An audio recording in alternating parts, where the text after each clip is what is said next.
അലൈക്കും വറഹ്മത്തുള്ളാഹി തആല വബറകാതുഹു. പ്രിയപ്പെട്ട കൂട്ടുകാരെ, നമുക്കിനി നല്ലൊരു കഥ കേട്ടാലോ? അസ്സലാമു അലൈക്കും. പ്രിയപ്പെട്ട കൂട്ടുകാരെ, ഞാനൊരു കഥ പറയാനാണ് ഇവിടെ വന്നിരിക്കുന്നത്. കഥയുടെ പേര് പറയാം, ഇനിയും പാട്ടുകൾ. എന്നാൽ കഥ തുടങ്ങട്ടെ. നല്ല കൂടിയിട്ടുള്ള രാത്രി, കറണ്ടില്ല. ഇന്നലെ നല്ല മഴയായിരുന്നു. അത് ആ വീട്ടിലേക്ക് നോക്കൂ, അവിടെ വിളക്ക് കത്തിച്ചു വെച്ചിരിക്കുന്നു. ചുറ്റിലും പാട്ടുകൾ വട്ടമിട്ട് കിടക്കുകയാണ്. എന്തൊരു ആക്രമണമാണ് അവർക്ക്. പിന്നാക്കി പൊട്ടി അവയിൽ ചിലത് നിലത്ത് വീഴുന്നത് കണ്ട് വീട്ടുകാരൻ ഓടി വന്നു. വിളക്ക് പൊട്ടിത്തെറിച്ചു. എന്നിട്ടും ചിലർ വികാരപൂർവ്വം തീരുമാനത്തിലേക്ക് ആഞ്ഞു കയറി കരിഞ്ഞു വീണു. വീട്ടുകാരന് സങ്കടമായി. പക്ഷെ എന്തു ചെയ്യാൻ, അവരുടെ കഥ കഴിഞ്ഞു. നമ്മുടെ കഥയും തീർന്നു. നിങ്ങൾക്ക് എന്ത് മനസ്സിലായി എന്ന് ഞാൻ ഈ കഥയിലെ കാര്യം പറയാം.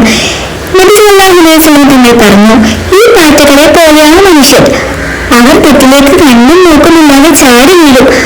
അപ്പോൾ ഞാൻ അവരെ ഉപദേശിക്കും. എന്നാലും ചിലർ ഈ പാട്ടുകളെ പോലെ തെറ്റിലേക്ക് എടുത്തു ചാടിക്കൊണ്ടിരിക്കും. അവരാരെന്നറിയുമോ? അവരാണ് ധിക്കാരികൾ. ഞാൻ ഈ കഥ നിർത്തുകയാണ്.